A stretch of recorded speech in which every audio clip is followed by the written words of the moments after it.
はい。こんにちは。柴崎ですよ。ねえ、お元気ですか？暑いね。おかげさまで、柴崎も、この通りね、今日も元気にやってます。さて、今回は、柴崎がね、あなたの絵を見て、独断でね、お直しするコーナーの始まりです。今回の作品なんですけどね、柴崎が主催するオンラインコミュニティ、シバーツのメンバーの方の絵を見てみたいと思います。そうだ。ね柴崎のね、この動画見てね、なんか役立ったなと思ったら、ちょっとチャンネル登録、ぜひお願いします。それとね、柴崎は7月の27日からね、大阪でね、個展を行います。もしお時間あったらね、ぜひお越しください。ただ、入場の仕方にね、いろいろと方法がありますので、それを含めてね、この動画のね、概要欄からどんなものかね、ちょっと覗いてみてくださいね。さあ、では早速行ってみましょう。はい。では早速ね、作品見てみましょうね。はい。これですね。バービーさん、ありがとう。ノンフェルトみゆきさんのお写真、牧場より、みゆきさんお写真ありがとうございました。動物を描きたくなったので、この牧場で牛さんを描いてみました。手前の牛さんどうでしょうか？主役になっていますか？円形などの描き方はこれでいいかしら？逆に手前の草も難しかったです。というね、コメント付きの作品です。これが資料ですね。ノンフレードみゆきさん、とてもいいショットを撮ったんですよね。牛さんがね、こっちに向かって草を食べてるという感じです。また、点々と牛さんがいるところも牧場らしくていいですね。さて、ではこれを使って描いたもの。これだね。そっかそっか。なかなかよく描けてるね。まずこの動物をテーマとしてね、取り上げようっていう、ここの意欲がとても素晴らしいと思います。絵の具の扱いもね、本当に、たっぷりの水と絵の具でね、ウェット生かして、すごくよく描いてるんですよ。で、だから、例えばですね、ここの、こういうね、空とか円形のこのウェット。これが素晴らしいですね。それからこの円形のね、ちょっとこう、ちょっと感触ね、ブルーがかった色で、比較的単純化して描いていたでね、この牧場の広い感じを表現しようっていうね、その遠近感の描き方もとてもうまいと思います。もちろんこの牛さんなんかもよく描けてるんだよね。構図としてパッと見たときは、これもう柴崎がもうたびたび言うんだけどね、どうしてもここの空とですね、こっちの地面がですね、どうしてもハーフハーフになりがちなんだよね。元の資料写真もそうだったんだけども、そうなりがちですよね。で、この空を見ると、ウェットニュースで描いてるんだけども、あまりこだわりたいような形としては描いてないからですね。この場合だったら、もっとこの牧場の、この線をですね、もっと上に上げて、言ってみれば、この空をもっと狭くしてですね、その分、この牛さんのね、この手前の部分をもっと広くしてあげる。としたらですね、この牧場がテーマになってくるし、そのテーマになってくる牧場の中にいるこの牛さんが最も主役に躍り出るというふうに見えると思うんですね。ここを中心にですね、ちょっと柴崎なりにやってみたいと思います。それじゃあ実際にね、描いてみましょう。まず空をですね、少し狭くして、だから小さい大きいですね。牧場の線がこの辺りなのかな。なんかこうなってんだよね。で、こんなとこに切って、牛さんがこことこっちから歩いてくる。ここら辺に。ガムの外に出してるのはとてもいいですね。それから、ここに行って、その他にここにいると。ここにオーバーラップでしてもいいかな、こうやって。それで手前はちょっと広めですね。はい。牛さんがこの辺にいたいんだな。牛の体っていうのはですね、ちょっと特にこの位置から見ると流し角のような感じでね。首がこう出てんだよね。それで頭があって、ここが大きくて、こんな顔かな。で、ここから、こっちへ前足が、もうちょっと首長く描きましょう。こう首になっていて、ここがこうやって膨らんでるのね。膨らんでるっていうか、垂れてるっていうかですね。まあ、今、牛の説明の勉強ではないので、まあ、そんなことだということなんですけども、こっちが、こう切って、牛はここにですね、こう、ポコポコっとこう、足の骨なんかこう出るんだよね。こっちはなんか斜面にぐっと踏ん張るようになんかこうなってるのか。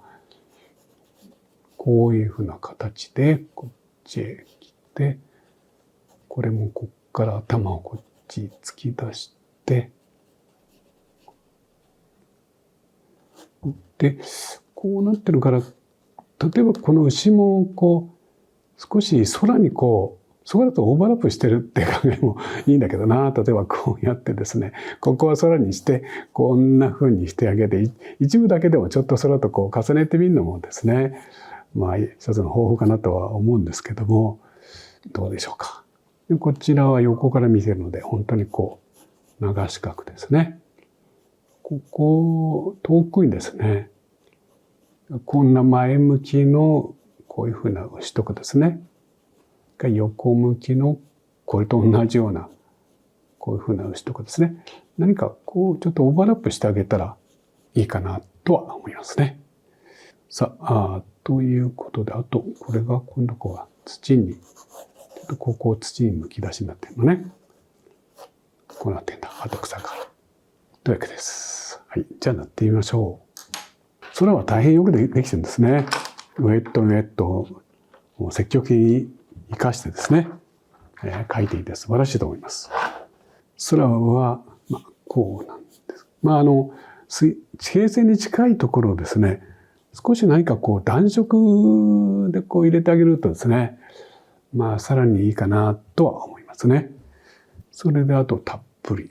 これは本当にうまくいってます。だからこう、ところどころこう、紙の白ですね。残すと、また水彩のこう魅力が一層出るんですけどね。それで円形はですね、こう、全体ブルーっぽい色で描いていて大変いいんですよね。はい。本当にブルーと、例えばですね、こんなオーカーのような、イエローオーカーのような混色なんかしてもなんか洒落たですね、緑ができますので、そうやって緑の色の作り具合ですね、混色、そういうのもですね、緑の色をちょっと封印して、ご自分なりにこう、グリーンの色ですね、こうやって工夫なさってみるのもいいかと思います。はい。アンバー系の色とかね、混ぜたりして。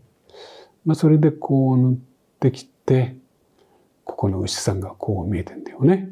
で、こっちの方にも牛がいるというわけなので、まずこうやってざっと塗っていって、手順としてはですね、こう塗っていって、それから暗い色を、差し込むというふうにすると、水彩はね、非常にこう、明暗の関係をですね、うまく活かせる表現ができるんですね。とりあえずざっと塗りましょうか。牛さんがいるんだよね。なんだみたいな感じでね。それでこうやってから、例えばここの牛さんは、資料で見ると背中にこう太陽が当たってますので、ここは明るく描く。そうすると、ここは暗い方がいいだろうとかですね。そうやって主役をさらに際立たせるための明るい暗いの対比というものが、こう後ろパターンを塗った後でですね、頭に浮かんでくるといいんですね。もう完全にウェットで、本当にこのね、深い緑の色を作ってみるっていうのはね、本当に面白いことなんですね。こっちはあんまり対比強くなんですね。とにかく円形をブルーを多めにしたっていうのは素晴らしいと思いますし、この辺もこうやって、こうやって、こんなふうにやって、ちょっとだけ変化をつける。特にここら辺を暗くですね。これだけでも牛がですね、こういうふうに目立たせたく描きたいんで見てくださいみたいな、ね、雰囲気になってきますので。牧草地ですけども、やっぱりこの空で描いたような基本的なウェットウェットを生かして描かれたらいいと思います。で、遠くの方は、どっちかというと、あんまり鮮やかでない、でも日が当たってるって感じで、資料もこうなってますけども、随分と明るい、どっちかというとちょっと暖かめの、緑っぽいかな、みたいな色ですね。それで、あとはですね、なんていうか、明るい暗い明るい暗いってね、サンドイッチ状態に書いていくとなります。ですので、その次に来るのは、それよりも少し暗めの、緑っぽい色っていうわけですね。例えばこんな具合です。こうですね。で、まだ緑した色はですね、少し控えめにしておくというふうにすると、手前の方の緑っぽい色がですね、もっと生きてくると思いますので、そこまでちょっと待ってるっていうかですね、こうやって、で、この辺りから、このようにですね、緑の色に、いわゆるパレットにある緑の色に、置き換えていく。そうするとですね、奥との関係、つまり奥の方があんまり緑してない。緑かなと思わせるぐらいの色。で、ここに来ると急に緑になるので、ここで距離感がぐっと出やすいんですね。そんなことはですね、本当誇張気味にやってみるといいと思います。からさらに、今空間の話になっちゃうんですけども、手前に振るともっと暖かい色ですね。それからさらに緑っぽい色とかですね。こういう組み合わせで、奥と手前。もちろんその緑以外の色もこうやってちょっと入れると、余計その緑っぽい色がですね、さらに際立つというようなことはあると思います。牛さんのこんなとこですね。こっちもこうなっている。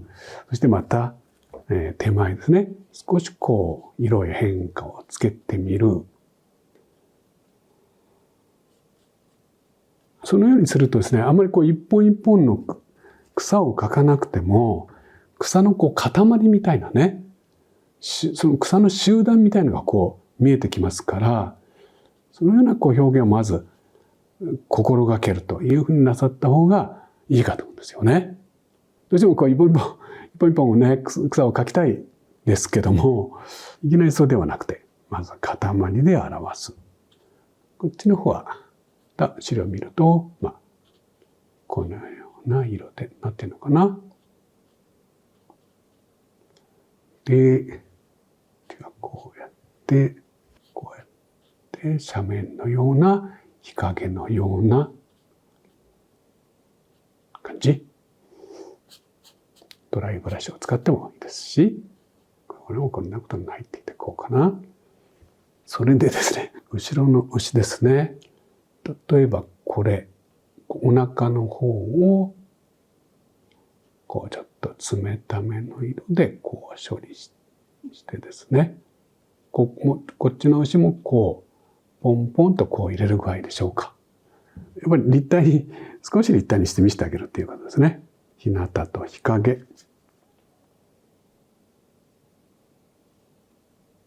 こんなことかな。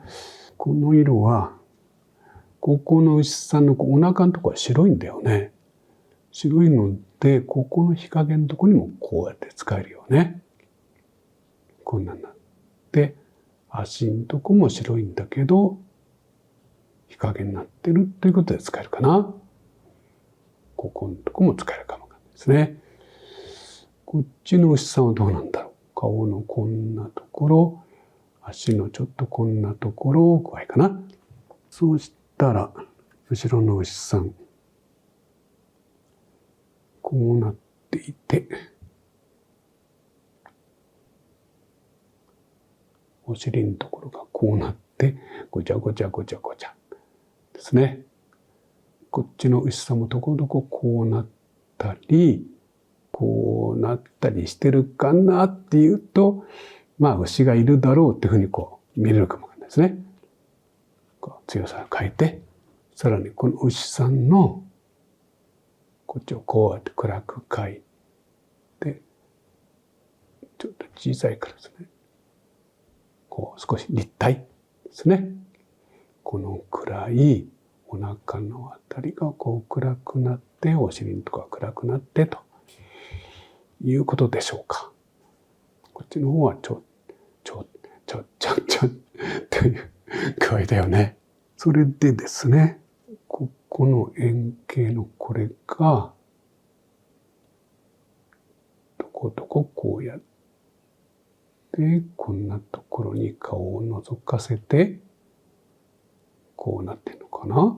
こう。それでこの色を、ちょっとこっちにこう一部こう溶け込ましてみたりですね。あんまりこう白いとですね、こっちの白い、この白いが目立たなくなるので、まあこういうふうに抑え込んで、たくさんでも牛が何とかいるんだろうな、みたいなね。そういうこと。やっぱり牧場っていうね、感じはとても着目でいいですので、できるだけまあ牧場っぽくですね、ちょっとしてみるということかなと思うんですね。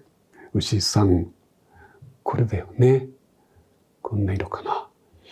まずこうで、こう切って頭がある。こうなって、こうなって、こうなってる。こうだね。それでこの牛さん。これ手前ですので、こうだいぶですね、こう華やかな色ですね。まず純色、例えばこれバーミルンですけども、まずこのような純色をパッと使ってみるとかね。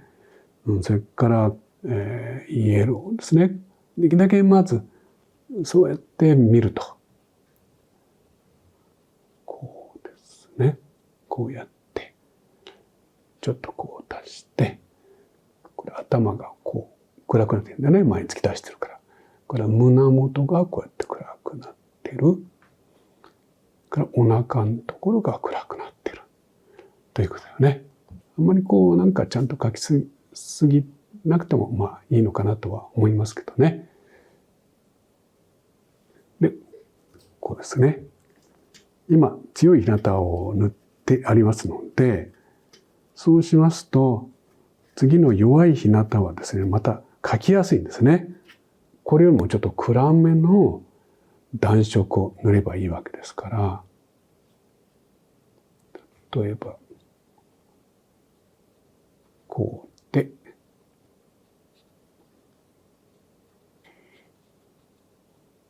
まあちょっとあばら骨が見えて、で首のここからですね塗りつぶして、ここは日陰の一部ですね。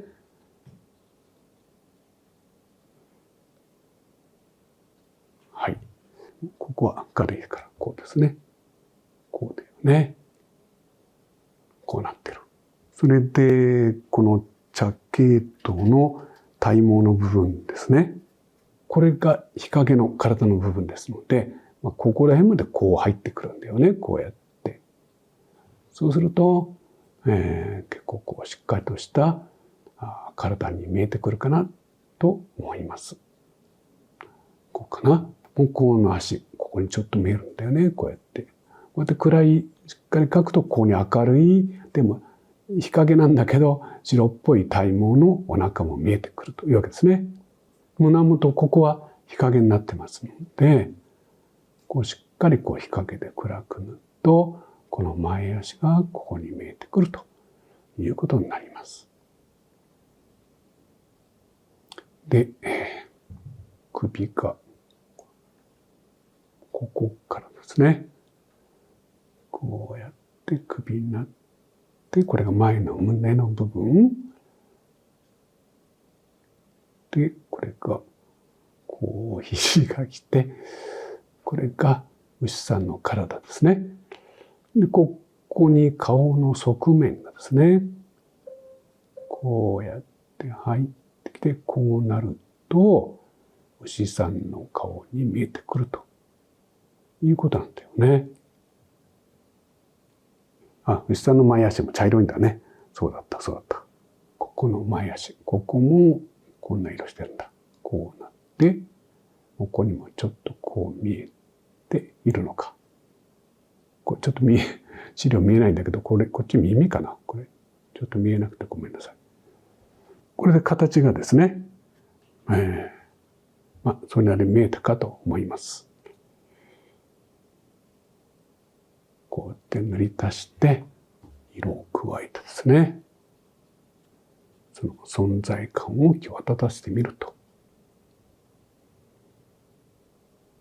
後ろの牛さんもですね、もう一回、ちょっと側面を、ちょっと加えて、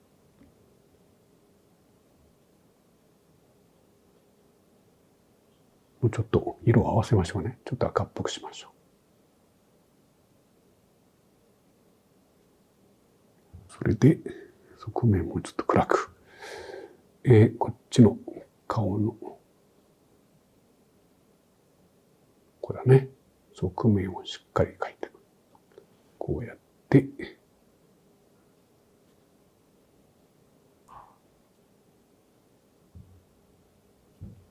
少し日陰をですね、こうやって強めれば、そこに牛さんがいるかなっていうようなね、感じになるという話ですね。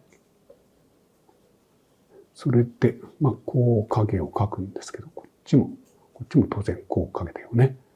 描くんですけども、影といってもみんな同じ暗い色じゃないんですよね。草は草なりの色をしてますので、今度は緑の暗くて冷たい色で、ここの日陰を描くといいわけですね。こういう具合です。こういう緑っぽい色ですね。こういうところにこう少し入れてあげると、こう絵としてのこう空間にですね、ぴったりとこうはまり込んだりもしますので、こんな方法もですね、ちょっと参考になさるといいかと思います。尻尾がここからね、ここからキュッとこっちへ向かって、こうなってるのか。はい。いらないってことないけど、紛らわしい線ちょっと消してみますね。はい。こう見えてるわけですね。本当に、どうしてもね、水彩だとこう、色をこう遠慮しがちになりますので、こう一回見てみて、もう一回ですね、またこうやって、ちょっとビビった色をですね、こう足して、絵を生き生きさせるっていうね、こういう方法も、ぜひですね、試してみてほしいんですよね。油絵に負けない水彩画。色でも明度でも負けてなるものかっていうような感じですね。それでこう描いたら、手前の草。もちろんいろんな風に描き方がいいっていうのは推奨はできないんですけども、こう描いていく。ただし、先ほども言ったように、あんまりですね、こう具体的にあんまりこう描きすぎるんじゃなくて、見た人にですね、その牧場のですね、雰囲気だけどっちかというと見てもらうというようにされた方がいいかなとは思います。こっちこのくらいかな。ここが頭てっぺんなんだよね。牛は牛なりの、馬は馬なりの顔のシルエットってありますもんね。はい。こう出てんだよね、形が。こうやって出てるわけですね。もうちょっと赤くしようか。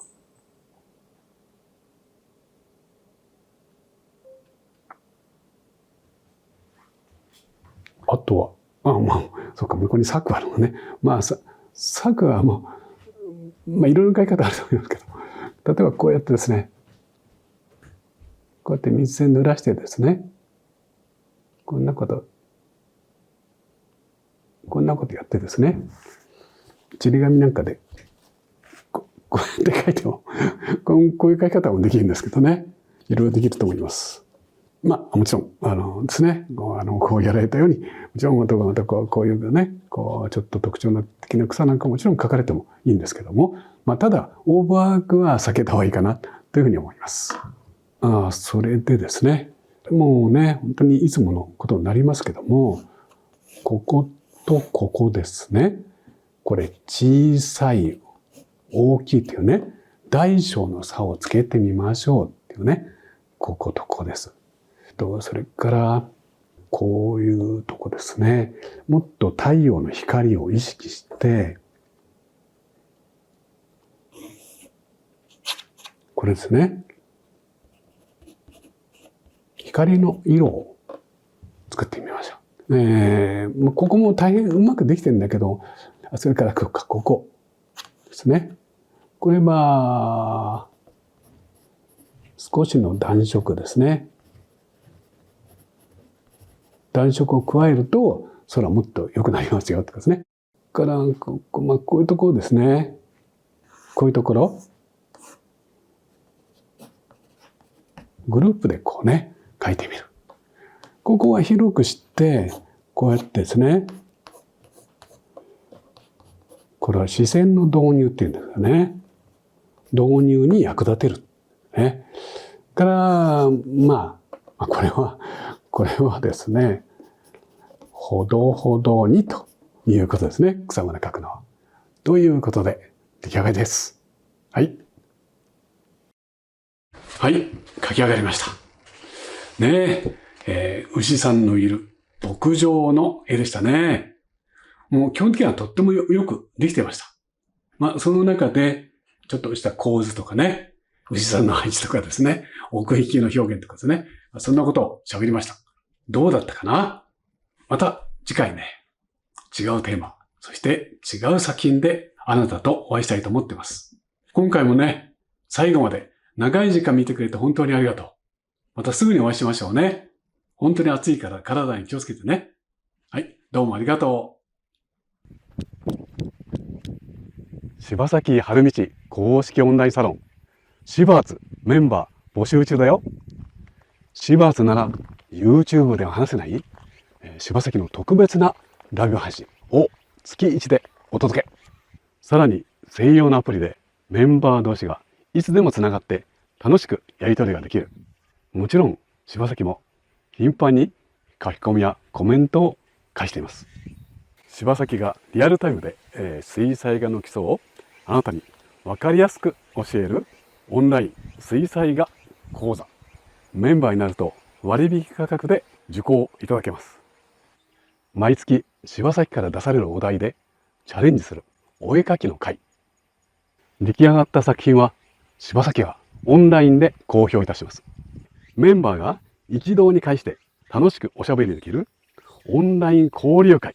毎回大盛り上がりで時間があっという間に経ってしまいます。さらに柴厚メンバーなら柴崎に直接質問のし放題。オリジナルグッズも特別価格でご購入いただけます。そんな柴厚のメンバーが先日銀座の画廊でグループ展を開催。たくさんのお客様にご来場いただき、素晴らしいイベントになりました。さあ、いかがでしたか？会社や学校、地元の人間関係とは異なるアートが大好き、描くことが大好き。そんな仲間が笑顔で集う場所。それがシバーツです。詳しくは概要欄をチェックしてね。待ってます。よろしく。